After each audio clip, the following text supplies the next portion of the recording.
Dando continuidade, o próximo trabalho é o conversor de polarização linear de banda ultralarga, baseado em metasuperfície anisotrópica, cujos autores são Marcos Minsen, Marcos, se eu falei errado, desculpa, me corrija, Marcos Minsen Couto e o professor Maurício Weber Benjó da Silva. O Marcos, eu acho que ele está aqui, está acompanhando a apresentação, então perguntas podem ser direcionadas para ele.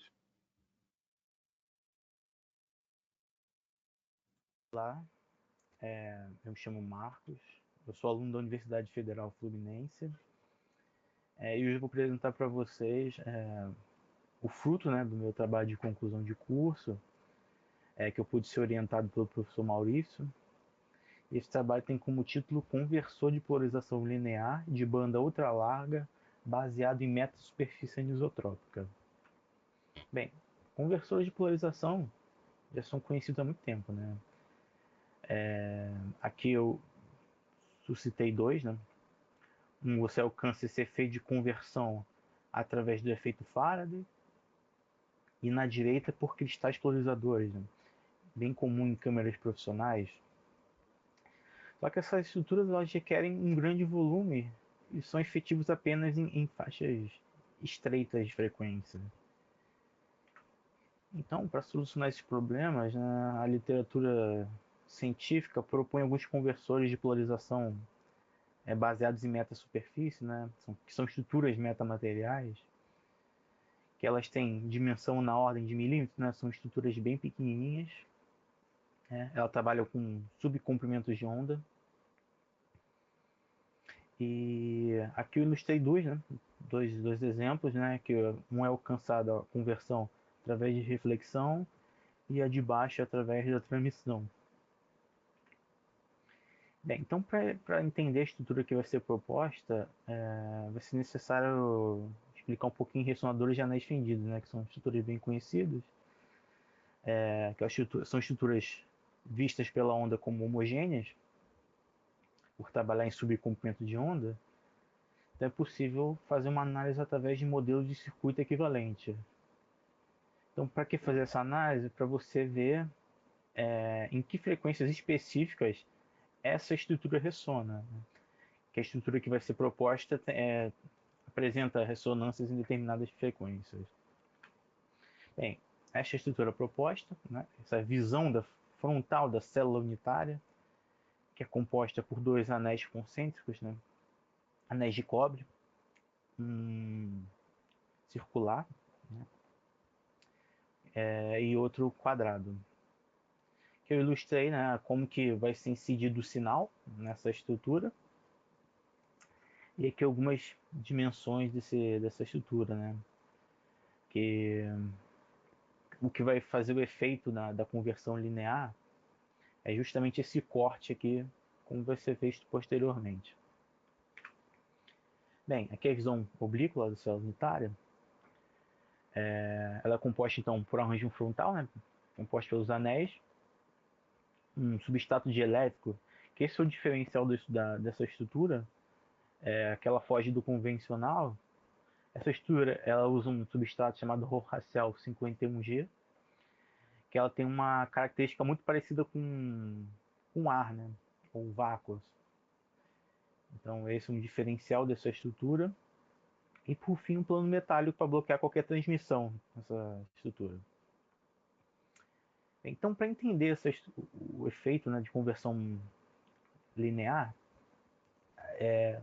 foi decomposto um sinal incidente chamado E1 em E1V, né? Então é um campo na direção de V e um campo na direção U. Né? E esses dois campos são ortogonais entre si. Então, sinal incide, você decompõe para visualizar, e refletido, o que acontece? O sinal refletido em X, né? É uma conversão de polarização cruzada, né? 90 graus, e o sinal, a componente 1 permanece em U, porém a componente em V reflete com uma defasagem de 180 graus. Ou seja, para ver as condições ideais para a conversão de polarização cruzada, é necessário que coeficiente de polarização, de copolarização em U e coeficiente de reflexão de copolarização em V tem que ser 1. Ou seja, se o sinal incidiu em U, voltou em U inteiro. E o mesmo para V. E a segunda condição ideal é que a defasagem entre as componentes seja 180, né? Como falado anteriormente, um sinal não sofre defasagem e o outro sofre defasagem de 180 graus. Ou seja, a estrutura em U tem um comportamento de uma superfície de alta impedância, havendo reflexão em fase, e em V a superfície comporta uma superfície de baixa impedância, né? Uma reflexão fora de fase. Então, quais são os resultados que essa estrutura apresentou? Né? Então, aqui eu apresentei o coeficiente de reflexão copolarizado, né? em Y. Então, a gente não quer esse componente, porque a gente quer a conversão. Então, aqui está representado em preto. Então, como você pode ver, aqui tem uma queda brusca em 3 pontos, né? Que são chamados pontos de ressonância. Aqui em 16, 27,5 e 36 GHz. E em vermelho, o coeficiente de reflexão cruzado, né? Isso que eu quero. Então você vai ver aqui, ó, que está bem próximo de 0 dB, ou seja, o ideal para a nossa estrutura. Ou seja, então a estrutura ela apresenta uma largura de banda definida a partir de F1, 14.4, marcado aqui no ponto de 10 dB, menos 10 dB, em F2 em 40.4 GHz. Né? Então aqui menos 10 dB, então tem uma banda enorme. Aqui eu destaquei uma banda de 26 GHz. Ela cobre parte da banda KU, completamente K, e extrapola um pouco da banda K. Então, é um resultado ótimo. E bem, para provar que essa superfície apresentou a reflexão cruzada, a gente tenta mostrar que a estrutura, a gente mostra que a estrutura apresenta quase a condição ideal para a conversão polarização linear cruzada, né, barra linear. Ou seja, o coeficiente de reflexão copolarizada em U e V está próximo da unidade, né? Então está quase perto da perfeição, né? Apresentado nesse gráfico aqui, ó, as duas componentes próximos de 1. E a segunda condição, que é a defasagem das componentes, né? A diferença da defasagem entre as componentes seja de mais ou menos 180. Né? Ou seja, você pode ver aqui na faixa de interesse, ó, que eu delimitei em azul, está basicamente entre 180, bem próximo, né? A ideal seria 180, mas está bem próximo, ou seja, praticamente obedecendo a condição necessária. Então, uma medida de comparação entre conversores de polarização linear é a medida de largura de banda fracionária, né? Definida por essa equação, essa fórmula, né? E que ela dá por volta de 95%, né? Um excelente valor para essa estrutura, para estruturas de conversores lineares. Outra medida também necessária para ver se tem uma conversão eficiente, essa através do PCR, que é essa medida aqui. Né? Então, foi plotada essa função, essa equação. E visto que na faixa de interesse, que é de 14.4 a 40.4, esse valor mantém-se acima de 90%. Então, ou seja, é um eficiente conversor. Então, para entender como é que houve aquelas ressonâncias, foi ilustrado aqui, né, retirado da simulação, aqui primeiramente em 16 GHz, que é a corrente na superfície, naqueles dois anéis, e a corrente na parte metálica, que é a parte do fundo da placa metálica. E foi analisado que em 16 GHz, que é a primeira frequência de ressonância, essas correntes elas são antiparalelas. Ou seja, você tem uma formação de dipolo aqui, com uma corrente antiparalela na direção U, você tem uma formação de um dipolo, né? Aqui eu apresentei na direção V. Ou seja, a estrutura em 16 apresenta ressonância magnética.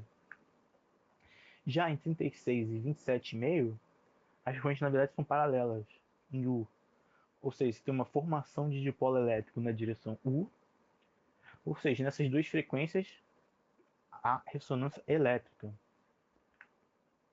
Então, o que vai acontecer na estrutura? Como aqui no caso da ressonância elétrica, você tem uma formação de um dipolo elétrico na direção U, ou seja, a estrutura ressoa com um campo elétrico na direção de U. Então, você tem uma componente em U, mais a componente que foi defasada em 180 graus na reflexão, né, a partir da incidência e voltou na reflexão.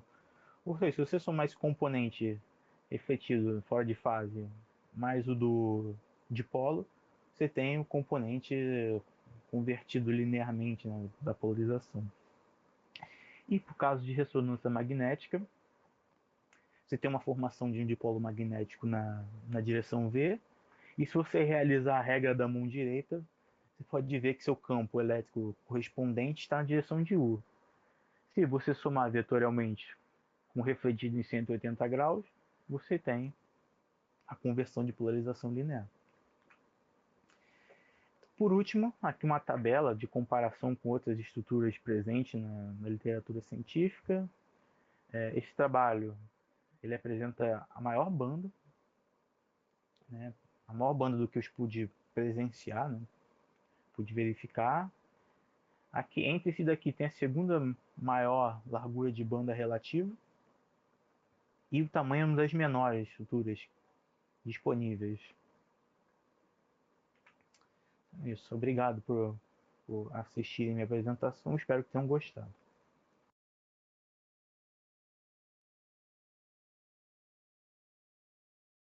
Obrigado, Marcos. Temos algumas perguntas para o Marcos?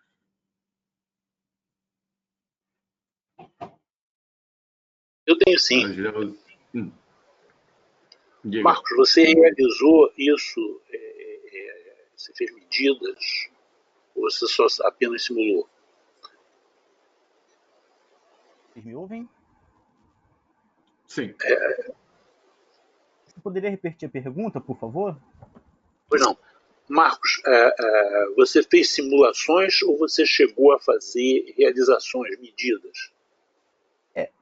O problema é que esse trabalho foi realizado durante a pandemia. Então, totalmente de casa, e foi totalmente através das simulações. Então, eu fiquei um pouquinho. Não pude realizar essa questão do protótipo. Gostaria de ter feito, mas infelizmente eu não pude realizá-lo. Aqui, parabéns pelo trabalho excelente. E eu chamo a atenção que ele é dado, se você tiver o substrato que você mencionou, ele é de fácil realização, entende?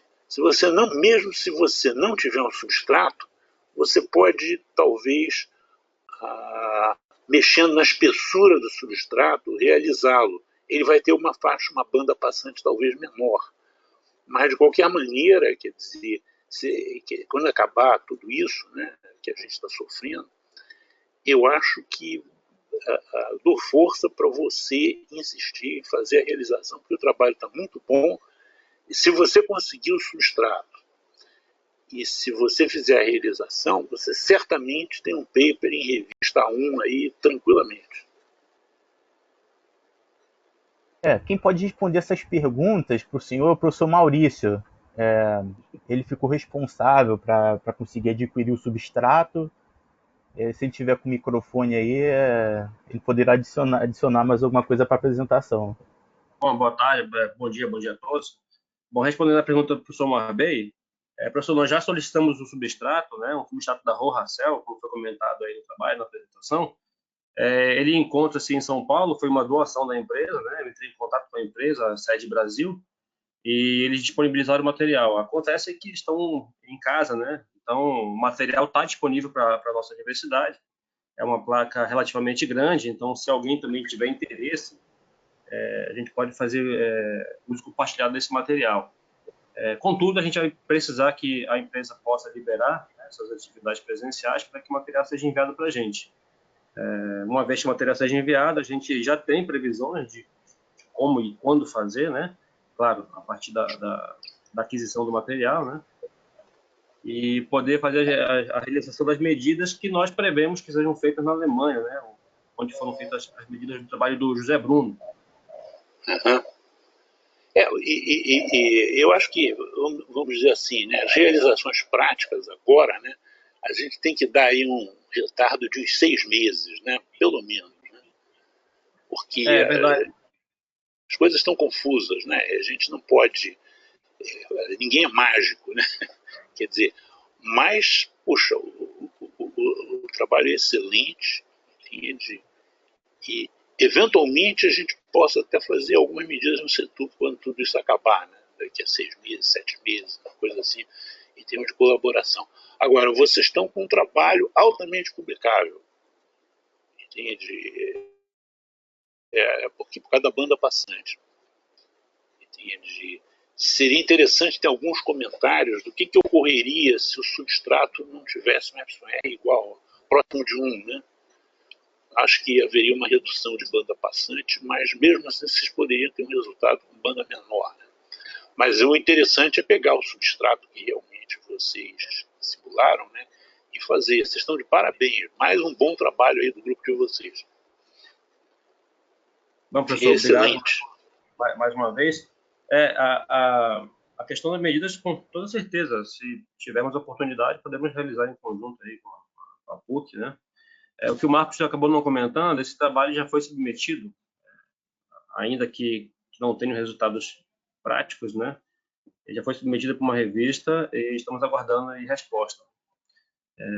Como o Marcos comentou, é o trabalho que apresenta até então, até o limite do nosso conhecimento, a maior banda já publicada. E a gente conseguiu resultados com uma banda um pouco menor, o Marcos pode me confirmar aí, eu não lembro muito bem, mas utilizando um substrato FR4. Substrato. A questão toda é que nós fizemos análise, o material ele precisa apresentar, principalmente em altas frequências, baixa perda, porque é característico, né, desse substrato da Roratel. Ótimo. Seguindo, a Gelsa tem um comentário, excelente trabalho, parabéns. O Guilherme Lopes tem uma pergunta. Marcos, parabéns pelo trabalho. Como as dimensões da geometria foram obtidas? Chegaram a comparar os resultados de simulação com a modelagem da célula unitária baseada no modelo de circuitos, por exemplo? Esse trabalho, ele foi um trabalho recente. Eu apresentei ele há pouco tempo, né? Então, acabou que eu sou aluno, na verdade, foi um trabalho de término de curso, né? E como, devido a essa pandemia, a gente acabou que certos detalhes não entraram na apresentação, né? No desenvolvimento. A expectativa é tentar melhorar se tudo der certo. Fazer o modelo de circuitos equivalente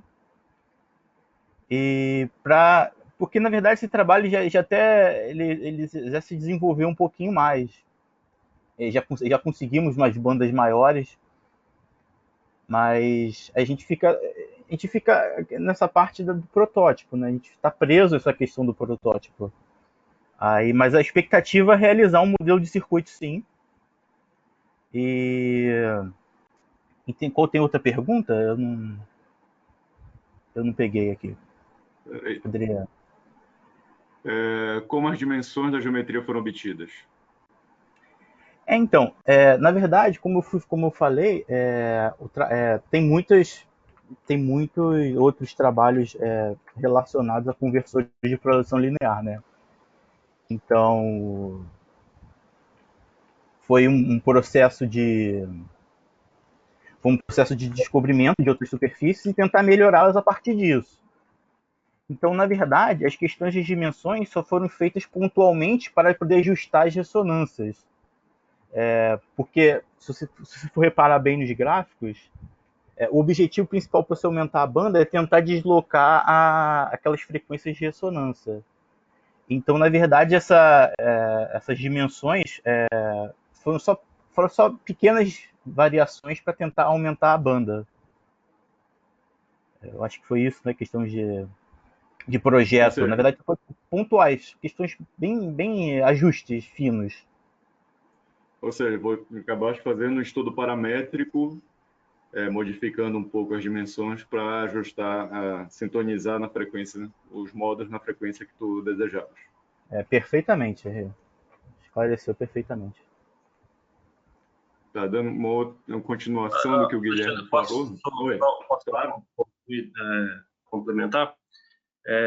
Apesar desse estudo ter sido um estudo paramétrico, né, existe a técnica que até então é a técnica mais utilizada para o projeto de superfície, né, que é a técnica da impedância de superfície. Né? Estava até conversando com o próprio Alexandre ontem sobre isso, que é basicamente você extrair a impedância de superfície da estrutura, né, e a partir disso você encontrar um modelo que possa se adequar a essa impedância, ou seja, fazendo uma ligação entre a parte física da estrutura, né, com a impedância dela, através da geometria, e propondo um modelo que vai te apresentar as frequências de ressonância com base nas frequências que você quer, né? Então, esse é a principal técnica utilizada hoje em dia para projetos de estrutura, né? Então, a partir dessa ligação entre a impedância e a superfície, você consegue extrair as dimensões físicas da estrutura para que você consiga propor a frequência de ressonância para a qual ela vai operar, né?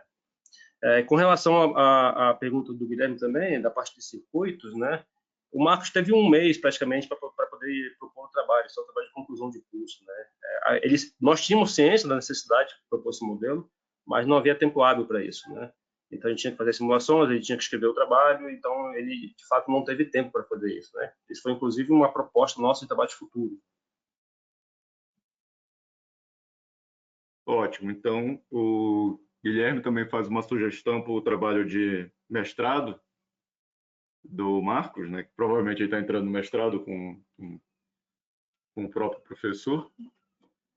Uma sugestão de continuidade seria, dadas as características para a obtenção da conversão de polarização e as características do substrato, o modelo de circuitos baseado em impedância de superfície ou susceptibilidade superficial poderia auxiliar no projeto da geometria. É exatamente isso que a gente estava falando. Exatamente, Alexandre. Só para complementar também a informação do Guilherme, tem também o modelo de polarizabilidade, né, que é outro modelo que também é utilizado para essa característica. Guilherme, parece que tem mais uma pergunta. Pode falar, Bem, Guilherme. vocês me ouvem? Sim. Bom dia a todos, primeiramente. Para mim é um prazer participar aí do SB Meta aí mais uma vez, dessa conferência. Parabenizar o Marcos e o professor Maurício aí pelo excelente trabalho. Mas era mais isso mesmo, era fazer o comentário aí que o professor Maurício acabou comentando no final a respeito desses modelos de levantamento das características da geometria, relacionando isso com as impedâncias de superfície, ou as polarizabilidades, ou susceptibilidades. Dado que é um trabalho de conclusão de curso, assim, um trabalho excelente, e a sugestão seria essa mesmo, de tentar fazer esse levantamento a partir desses modelos, que eu acho que, como o próprio professor Marbey falou, com essa complementação de um modelo, digamos, mais teórico, assim, acho que enriqueceria bastante o trabalho, poderia, de fato, ser uma publicação bastante interessante. Então, parabenizá-los mais uma vez e ficar com essa sugestão do levantamento das relações geométricas com essas características superficiais, seja impedância, susceptibilidade, polarizabilidade, que aí você consegue ter, às vezes, um controle um pouco melhor aí desses pontos de ressonância, né? Então, era isso. Parabéns mais uma vez.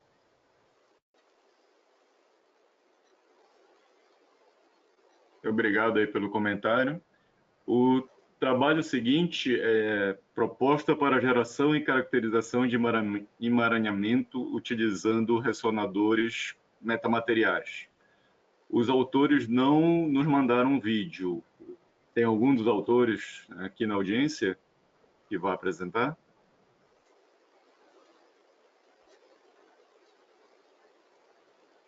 Pelo jeito não. Então vamos passar para o próximo trabalho.